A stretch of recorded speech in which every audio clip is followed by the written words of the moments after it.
An abandoned village in the Arctic Circle has been empty for over 50 years. Every resident was relocated. Every building was left to rot in the permafrost. The Danish government sealed it off and walked away. So why does Google Earth show buildings reappearing? Why do structures that were confirmed demolished in the 1980s show up intact in satellite imagery from 2019? And why has the Danish Arctic Command flagged this location repeatedly for unauthorized activity, yet never once published a resolution? Tonight, we're going somewhere most investigators won't. We're going to Qullissat. And what we find there doesn't just challenge explanation. It resists it. Before we go any further, I need you to understand what Qullissat actually is, because this isn't some forgotten fishing hamlet with a few shacks and a dock. At its peak, Qullissat was a coal mining town on the western coast of Greenland's Disco Island, home to over 1,200 people. It had a church, a school, rows of brightly painted wooden houses climbing up a hillside overlooking the Arctic Sea.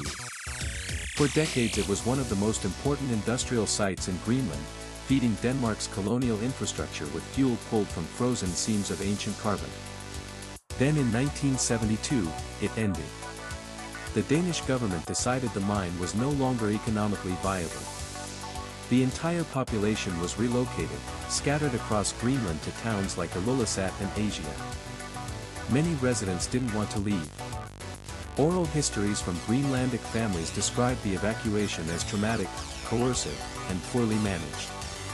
Elders who grew up in Qullissat have described being loaded onto boats with little warning, watching their homes shrink against the mountainside, and knowing they would never return. And they didn't. No one did. The Danish government declared the site closed. There would be no preservation effort, no conversion to a heritage site, no seasonal access for former residents. Qullissat was simply abandoned. Left to the elements. Over the following decades, buildings collapsed under snow loads, roofs caved in, and the Arctic slowly consumed what remained. By the early 2000s, most photographic evidence of the village showed advanced decay. Walls had buckled. Windows were long gone.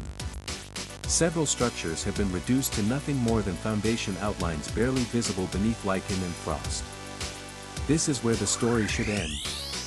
A sad chapter in Greenland's colonial history, a ghost town like hundreds of others in the world's remote places. But in early 2024, a Reddit user on the subreddit r/GoogleEarth posted something that cracked this story wide open. The user, who went by a now-deleted account, had been using Google Earth's historical imagery tool to explore abandoned settlements across the Arctic. It's a niche hobby, one shared by a surprising number of people in online exploration communities. They were scrubbing through satellite passes of Qullissat, comparing imagery from different years. And they noticed something that, at first, they assumed was a glitch. A building on the eastern side of the settlement, one that appeared as a collapsed ruin in imagery from 2009, was standing upright and intact in imagery from 2016. Let me say that again. A structure confirmed to be in ruins appeared, 7 years later, to be whole. The user initially dismissed this as a rendering error, a common artifact in satellite imagery where lighting, angle, or resolution can distort how a structure appears. But they kept looking. And the anomalies kept multiplying. They identified at least 5 specific discrepancies across multiple satellite passes spanning from 2006 to 2022. 5 things that nobody could explain. First, a row of 3 residential buildings near the old mine entrance that appear fully collapsed in 2010 imagery but show defined rooflines and intact walls in 2017 captures. Second, a previously unrecorded structure near the shoreline that appears in 2019 imagery but matches no building in any known historical map or photograph of the settlement.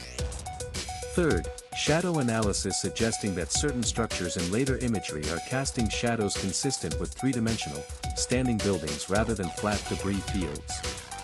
Fourth, subtle but measurable changes in ground coloring around several buildings between passes, consistent with recent soil disturbance, the kind you'd see around foundations being cleared or rebuilt.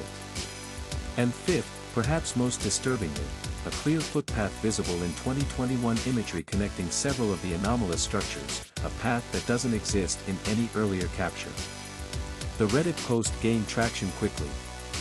Within days, other users had independently verified several of the claims using their own Google Earth access.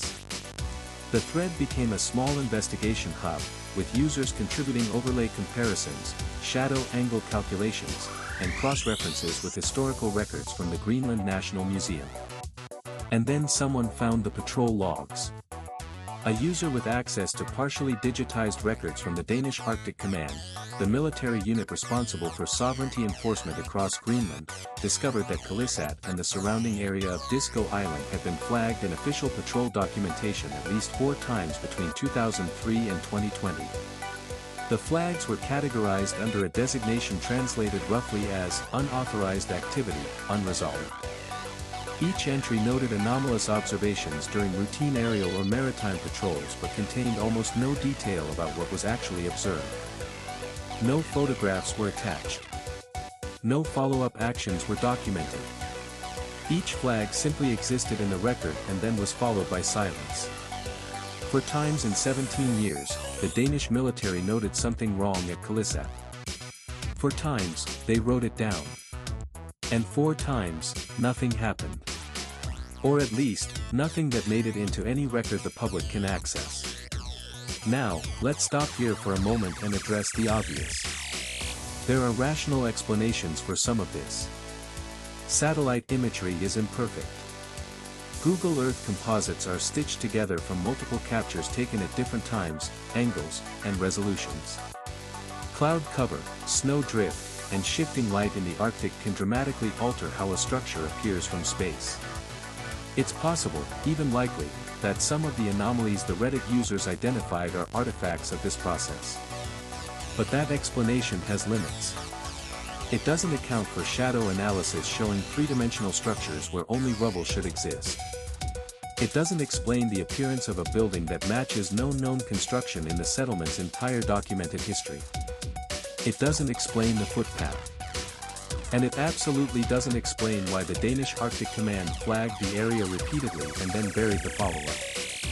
So what's actually happening at Qullissat? There are 3 prevailing theories that emerged from the investigation, and each one opens a different kind of door.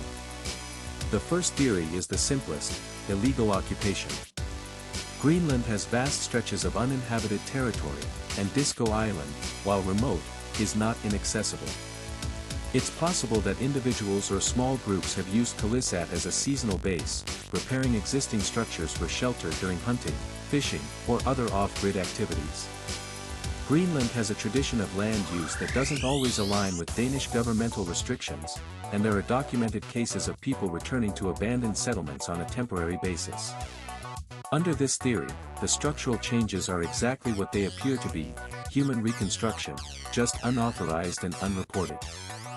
The second theory is darker. Several users in the Reddit thread raised the possibility that Qullissat is being used as a covert operations site.